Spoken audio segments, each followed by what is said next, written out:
Hello and welcome to another virtual program with Maine Historical Society.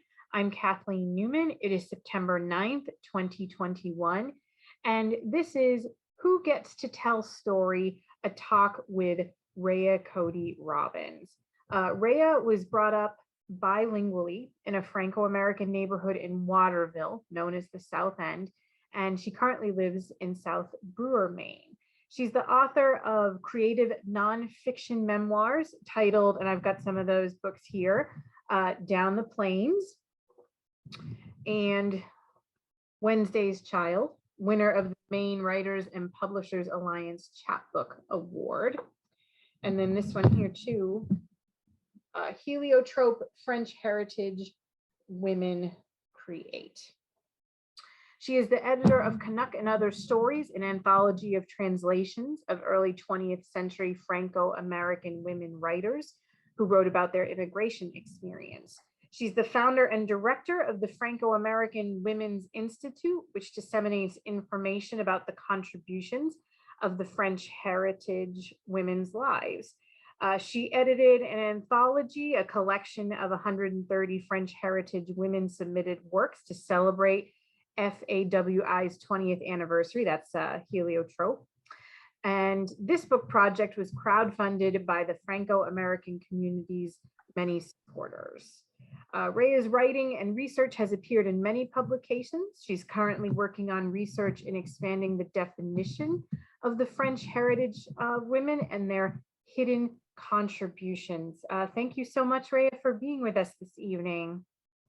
Well, I want to thank the Maine Historical Society for inviting me for this talk, because this is really high end for me, because I'm really enjoying the whole process of seeing the others who have also given talks. So, well, it's definitely our honor and pleasure to have you. And I should mention too, you were one of the contributors to our Begin Again, Reckoning with Intolerance in Maine, our website, our exhibit.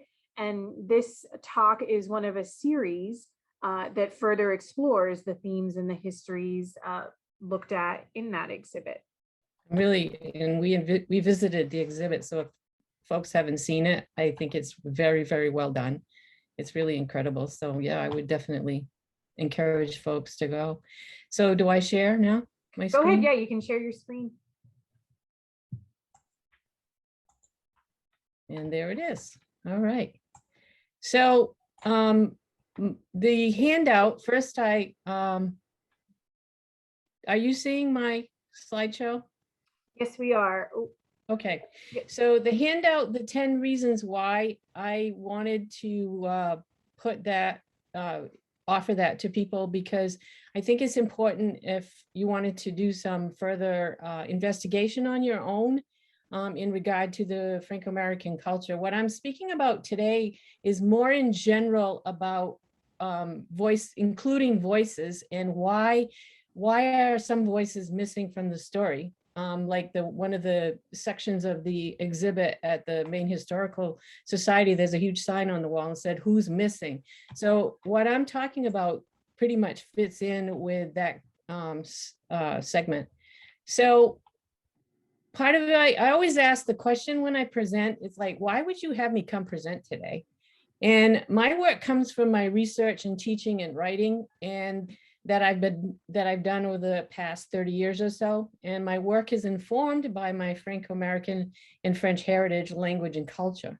French was my first language, and something that continues to help me focus on my work and reminds me what else needs to be accomplished.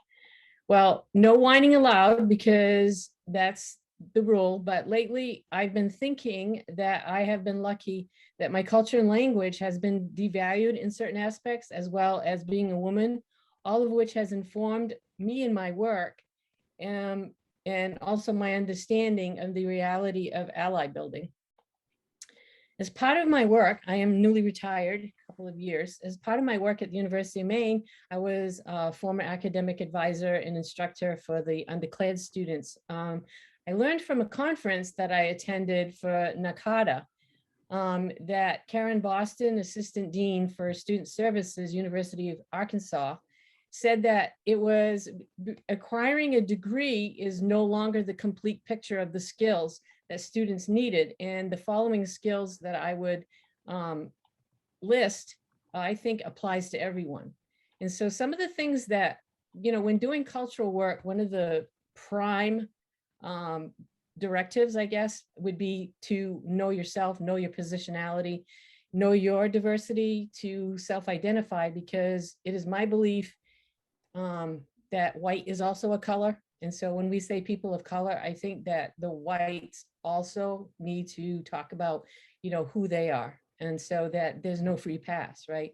So some of the things that the list of what this person thought that students should also develop in their college work, but as lifelong learners: intellectual curiosity, technical skills, management and accountability, business and industry knowledge, analytics and data analytics, and then self-awareness, know who you are, your position in society, and storytelling, which is not the same thing as the elevator pitch, and then emotional resilience.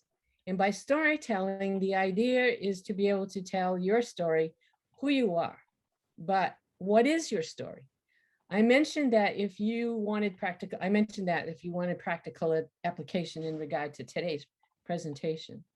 So for the purpose of this talk, I would like to add that the objective of my talk today is telling or hearing story while being conscious of the human ecology.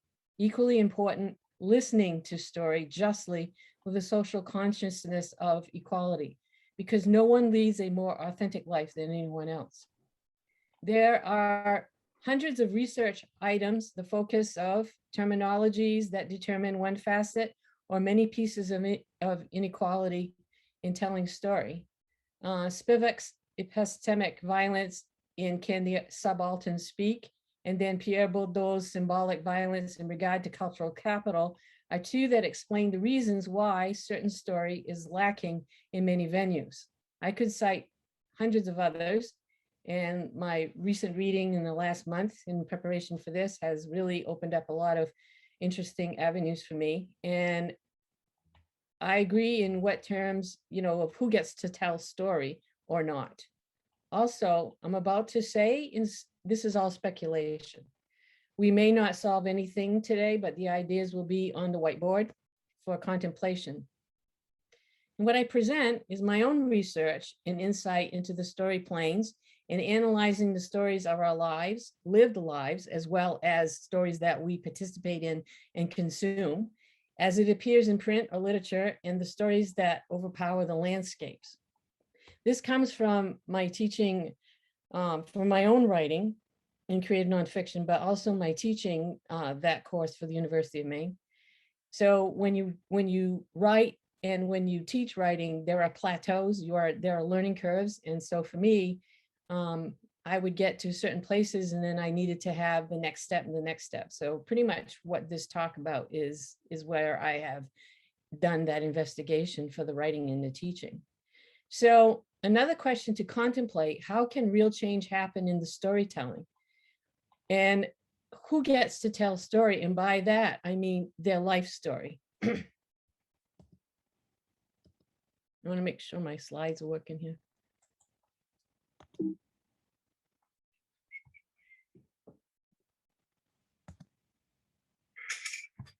I'm of the, I don't know if you can hear the noise, but I'm the slideshow era. So I really like the little noise. The Yes? slides are cut off a little bit. Oh, okay. How's that? Is that better? That is much better. Thank you. Perfect. Okay, I will move my paper over too. So Borges said that there are 4 types of story. A love story between 2 people, a love story between 3 people, the struggle for power, and the voyage. So, and according to him, that all writers rewrite the same story. This applies to, you can say that the 5, the 5-part story, the 3-part story, this all applies to any kind of story, okay? So I would say all stories boil down to the struggle for power, mill and hill, town and gown. In my presentation today, I'm here as a writer, author, and literary criticism scholar, trained as a resistive reader, taught to read against the text. I analyze literature and the power to control the realities we live. I read the stories we live as a form of literature, both literal and symbolic.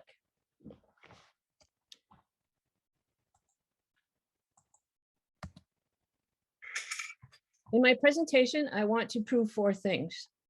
The sentimental story erases truths. Hierarchy permeates everything. All stories are based in fear, and examine the essence of story. First, I would like to qualify what qualifies as story. I believe essentially that every person, artifact, ritual, etc. is story. Everything we know comes to us via story. We are surrounded by story, and story is the microcosm of the macrocosm. For the time being, if you could suspend your firmly held beliefs about the written or visual words, including all manner of texts that we are exposed to on a daily basis, including commercial as well as non-commercial, spoken, read, and heard, you could ask, what is the urgency in relaying my interpretation of what storying does to the human landscape? George Orwell, who controls the past, controls the future, who controls the present, controls the past. Story ecology would present a conscious process of inclusion, not exclusion, whether story is written or spoken, not reduced to the simple black and white conversation about race or women and man equations, because not all diversities are equal and hierarchy exists everywhere. And while we are at it, not to gentrify the diversity, and all the while valuing story that is essential to the work that we do. The issue at hand is not in the storytelling, but in the way a story is valued or not. There have been many stories told that point out the social injustices present in our society, but the hearing, listening, which are 2 different activities, or the ignoring, erasing of the stories is the crux of the problem. Let us say that stories are circles.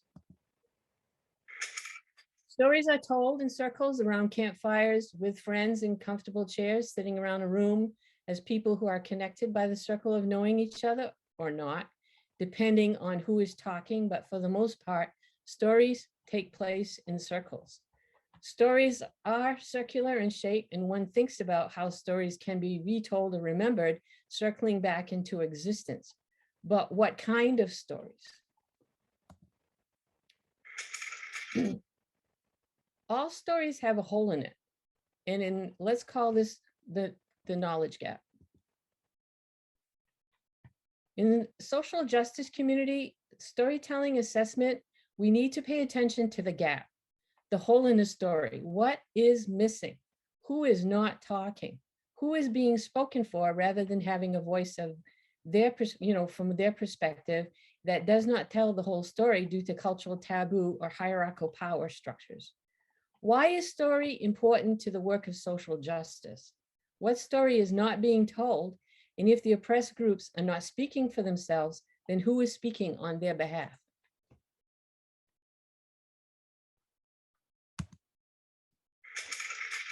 History, histoire, comes from the old French histoire or histoire, no H. Est means is, present action. The word histoire is related to the Greek eidein, meaning to see, or eidene, to know. If we can think of story, all story, as histoire or histoire equal in the eyes of seeing and knowing, then we might advance our ability to address some of the issues of how story is told in the community at large and as a citizen of the world and valued. Sentimental story erases truth. What do I mean when I say sentimental story?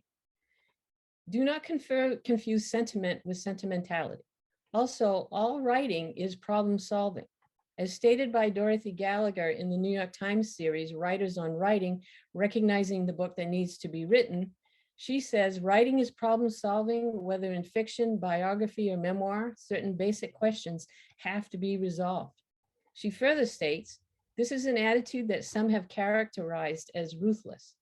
That cold detachment, that remove, that allows writers to make a commodity of the lives of others, but a writer who cannot separate herself from her characters and see them within the full spectrum of their human qualities loses everything in a haze of nostalgia and sentimentality.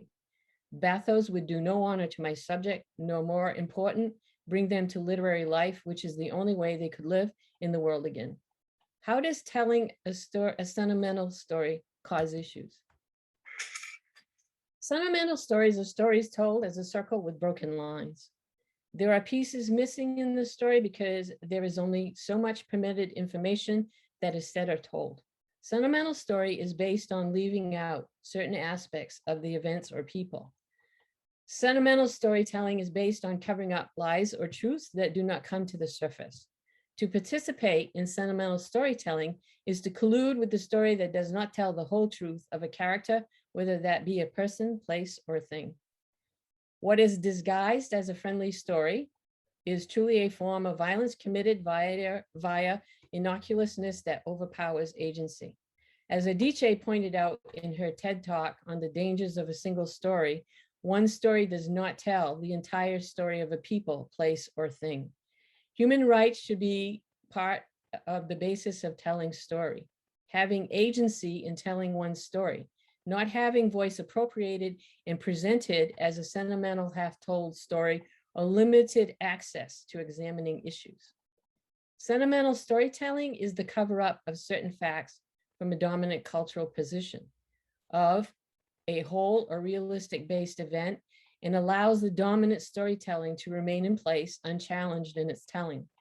Sentimentality undoes facts about things which are being repressed. As a result, the story that is not told is often seen as a threat to the dominant narrative, and the storyteller who dares to tell the whole truth becomes persona non grata in the milieu of community of stories. There is a danger in telling stories that are seen as taboo. How are subjects, topics, etc. deemed taboo?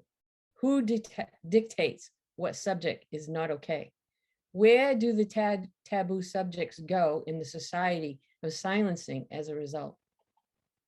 The next question I ask, as I do when teaching creative nonfiction, is, and this is later in the course, this is certainly not at the start of the course, this is as the course builds, but the question I ask is, who is allowed the voice of violence? Who can talk about the outcomes of the social injustices, or who is in charge of the silencing of the social injustices? How is the voice of violence distributed in our society and often couched in terms of nonviolence? Modern examples would be the Me Too and Time's Up movement, as well as Black Lives Matter, which are also not free of hierarchy. The Native Americans, Franco-Americans, children, and the children of all people, the voiceless or unvoiced are other examples. How can these stories come out of the silence and be heard when told? Hierarchy permits every aspect of human existence, which brings up the next point I would like to examine: hierarchy in relationships and organization. There is virtually no relationship or organization that is free from hierarchy. Everything is predicated on levels or degrees of ordering from high to low. Name me any group of people who come together for any reason, and there is hierarchy present in that group. We cannot get away from hierarchy. Story ascendancy, one story worth more than another, is a concept we live with every day, and we accept without being aware of our participation in that process. Technology, digital technology, being better than analog would be an example. Phones constantly in our daily presences when they used to hang on the wall. Can you imagine your life without your phone being with you 24/7? That used to be a reality. We do not even consider putting the phone back on the wall and leaving it there, becoming non-intrusive. Hierarchy in certain groups is pointed out more readily than in other groups. Take patriarchy, for instance. Patriarchy is deemed dominant in the culture, and it certainly is. But what is not said is that there is hierarchy in the matriarchy as well. There exists dominance in the matriarchy that is not talked about, but is certainly felt in many circles as such. Class, another way of talking about hierarchy, permeates our existence. We all subscribe to hierarchy, dominance, and class, consciously or not, and as a result, we are participants in the hierarchy of story. Gender. As a Franco-American woman, I bring up a topic, and then a Franco-American male takes up that same topic, and the credit, excess credit, goes to the male voice over the woman's voice. Dominant cultural groups who have more credibility and less liability speaking for the other is a form of subtle and egregious hierarchy. Another example would be my presence here today. People from my old neighborhood do not get to talk at the Maine Historical Society events like this one. All stories are based in fear.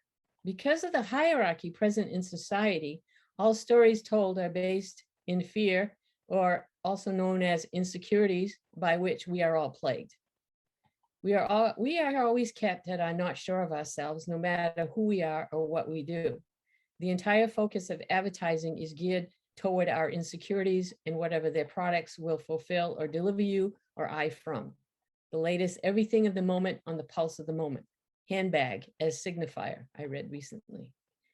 What other proof of fear is there as the basis of stories told? Bestsellers, false attitude of storying as a marketing policy. The real truth is we all tell story. We are story. Our lives are lived by story and only story. The telling of our story is a guarantee against our story ending or being forgotten. Or as I would tell my writing students as they left creative nonfiction classroom, I dare you to leave here and not tell a story. Fear is the driving force underneath our beliefs and actions. And here is a list of some of the human fears, going from number 10 to 1. Losing your freedom, the unknown, pain, disappointment, misery, loneliness, ridicule, rejection, death, and failure. Definition of fear can be obvious or hidden, but at the bottom of each story, there will lay a germ of truth, some fear to be faced. Or as I read recently in an article, not telling a particular story, keeping a secret, signals abuse. If we think in terms of where story permeates our lives daily, what we eat, what we wear, did our team win, what music you listen to, where do you live, what do you drive, what time is it, how do we describe who we are to others, visually, etc., at the back of our minds, underneath it all, we feel fear of being judged. The idea of comparison contrast explains the need to achieve the hierarchy of our story against someone else's story. We fear fear itself. Examining the essence of story. This is the shape of telling story, gathering around a fire, real or imagined. I absolutely love lighting a campfire and just waiting. All you have to do is wait, because eventually people all tell story. Everyone sits around the fire and tells story. And what is the true element of the essence of story while avoiding essentialisms? Story is told in circles. A circle of friends sitting around the campfire is the iconographic image of telling story. Round table, fire pit, talking circles, threads. All stories are circles, never ending, concentric, overlapping, echoing, reverberating, repeating, renewing itself like a pebble thrown in the water, reaching other shores and circling to the back of the one who threw out the story. We tell story to survive. We tell story to be alive, to be present to the future. Because of the fears inherent in story, and I guess if there's anyone that would doubt either the violence or the fear, for me, when I read headlines in the paper, I'm just, there it is, there is the proof, right? In the end, the real essence of story is forgiveness.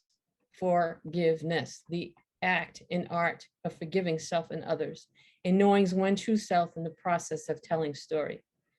I've been all over this terrain, and there are many roads into story, and the only one road out is forgiveness. So, are there any resolutions or solutions? I said at the beginning that we would not solve anything today, because I think of the essences and what we come up against. It's really difficult to change the power of the hierarchy of the stories. So why does this insight into story affect the social justice aspect of community telling story? How can real change be brought about? How is story equity determined? Which story gets told and which story is silenced? We can think in terms of the four freedoms. FDR, Roosevelt insisted that people in all nations of the world shared Americans' entitlement to the four freedoms: freedom of speech and expression, the freedom to worship God, creator or not, in their own way, freedom from want, and freedom from fear. How can freedom from fear be achieved, and is that even possible? In a more just or equal story plane, the insistence of telling a more rounded, truthful story takes conscious effort in both listening and valuing story and adding stories left out. I have a background too in working in the mental health and in the prison system as well. I was teaching in both, but I was also in the prison system, transitioning the women prisoners back into the community. So we worked groups. And so part of my work also looked at the social worker aspect.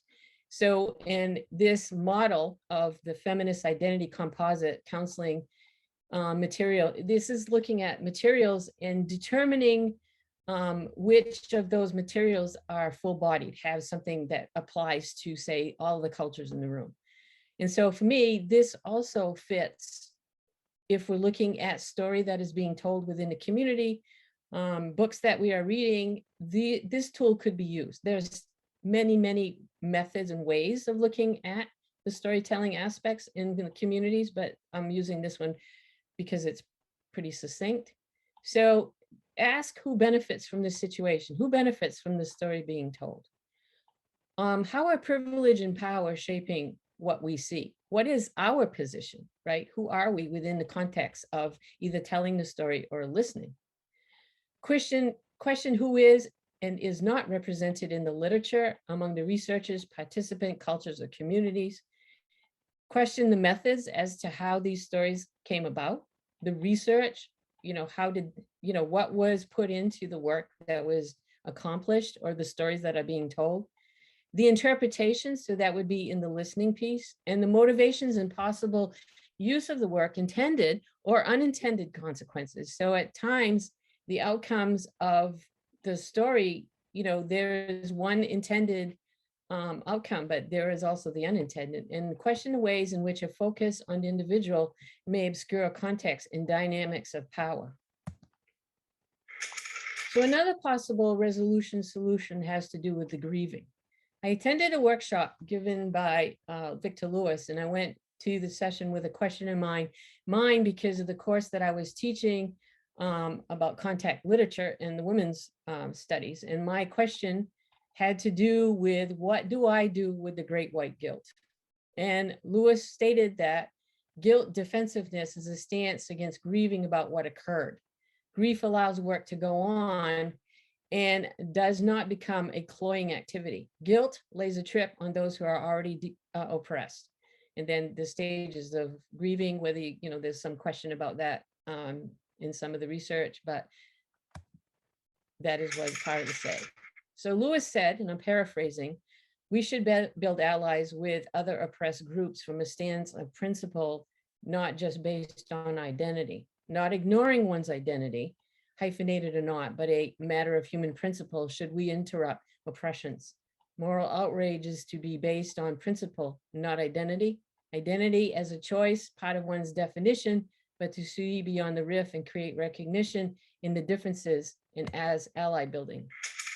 Doing cultural work involves, and I want to add that writing from a platform of a cultural point of view is doing cultural work. Service, sacrifice, struggle, solidarity. The service, donate time and talent, money to any organization of your choice that is undoing oppressions. Sacrifice, low self-esteem, timidity, self-righteousness, and do the work that needs to be done. Struggle, name any civil rights work that has been done, and struggle has always been involved. Solidarity, based on the idea of principles and not identity, meaning that different cultures do come together and build a solidarity and as themselves. And finally, I am a fan of fonts and typography, and I found one of the most elegant portrayals of community, also known as storytelling in my interpretation, that comes from the work of Marianne Bantjes, who's a designer, typographer, writer, and illustrator working internationally from her base on a small island off the west coast of Canada near Vancouver. Of this work, I will read her brief explanation of the piece. She states, given the opportunity to write and draw over 3 spreads on the subject of community for Font Shop's Font 004 magazine, I took the chance to explore some graphic communications. She goes on to say, I initially wrote a fairly lengthy piece on inclusiveness, exclusiveness of community and the varying levels of exclusivity, as well as the various potential communities to which we all belong. After writing, I started to draw, and as I draw, I eliminated the text as it became absorbed into the graphics.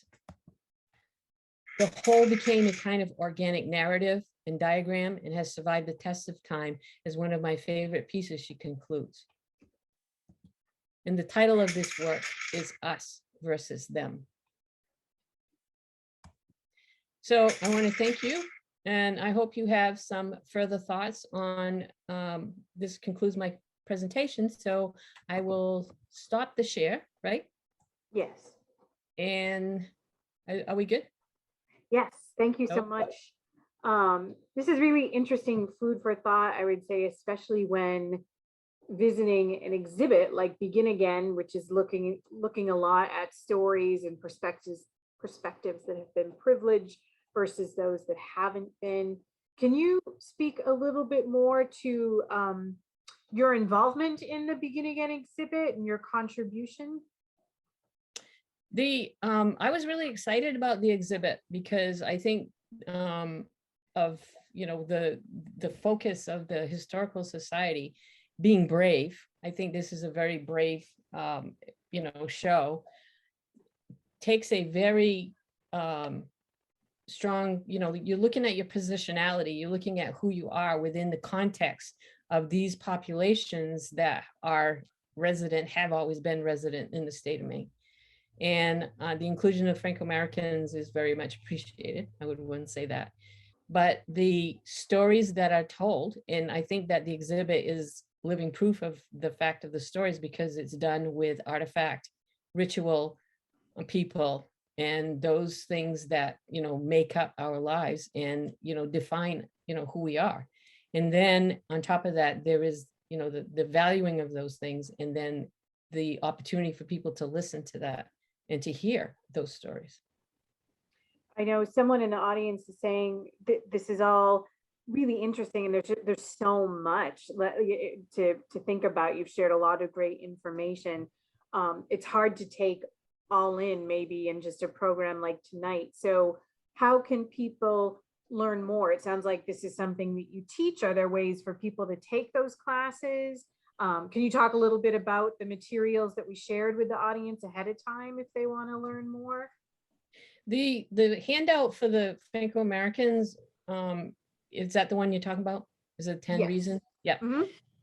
That was inevitably, you know, like when I give a talk at times, there's always a doubting Thomas that's in the audience, in a sense of, you know, because it's really hard to give up the hierarchical, you know, the hierarchical story power.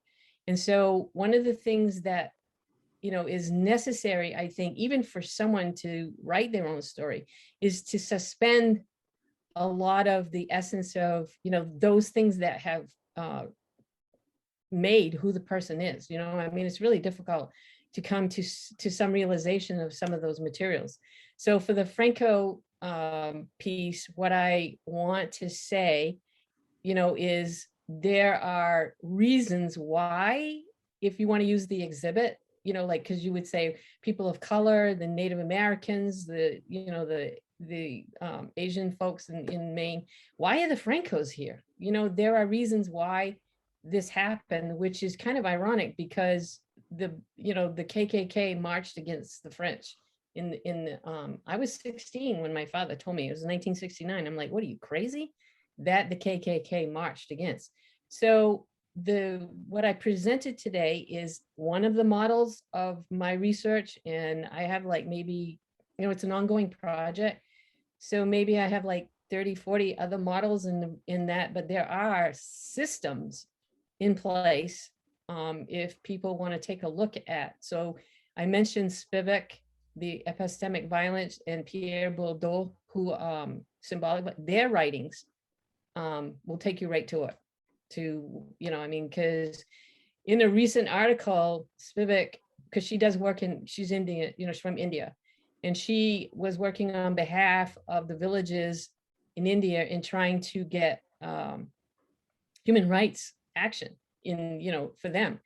And, she really talks against, the hierarchy, but at the same time, she was aware of the fact that there was action being done by the government to the villages in India because of who she is. So there is that aspect to, the hierarchy really does come into play. But I think knowing what one's power is and being able to say, okay, I have this, I have this, I have this advantage, not to, how do I want to say that? Not to erase yourself, but at the same time to understand who are you in that circle of story, right? Again, this is something that you teach. Is this something that anyone who's interested can take one of your classes? The creative nonfiction course that I taught, it was at the university, and I have not taught that for a while because I went from doing the teaching to the advising of the undecided students. So that's been a while, but the lessons don't go away, kind of thing, like right. what you've been doing is kind of like, oh God, and then the things that I described, say like the New York Times article when, she was talking about, write the book that needs to be written. That's the title of that. If people want access to that piece, I can send it to you and I can send that out. And then the other one with Victor Lewis, I was really stuck because I was teaching contact literature, which is the Native American population stories here in the US and the immigrant populations that came in the contact between the cultures. That was the class. And I got really stuck on the Great White Guilt. Yeah, I mean, I couldn't move. I was really, so I went there with this question. And so you reach these plateaus, like you need help, right? And both of those for me was something that I was confounded with and I needed answers. And I was lucky they pop up, things come up, which I'm lucky. Well, thank you so much for being here this evening and sharing all of this with us.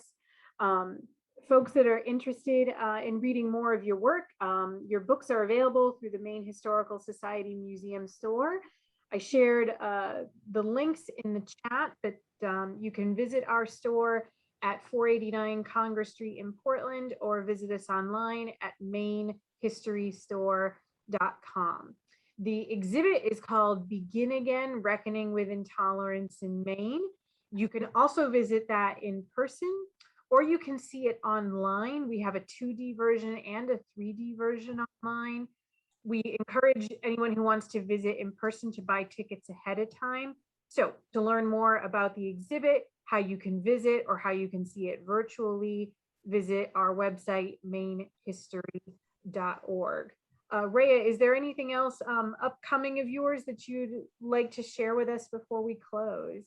I'm pretty, this was like one of the last big things the thing that is happening is that the Franco-American Women's Institute is celebrating its 25th year this year in existence. And there is some fantastic, there's e-zines there. And it was a collection of writing, and a lot of it too, because I, was also teaching teachers. So a lot of the times when I was having people write, I'm like, wow, this would be great in a classroom. So there's materials there that's free for use if anybody wants, but it's for community also. So on the links page, you go to the e-zines and there's like 500 pages of stuff there. So it's kind of keep you busy for a while. Fantastic. Well, thank you again so much. And thank you everyone for being here. I hope we'll see folks back for another virtual program soon. It was fun. Thank you, everybody. Thank you.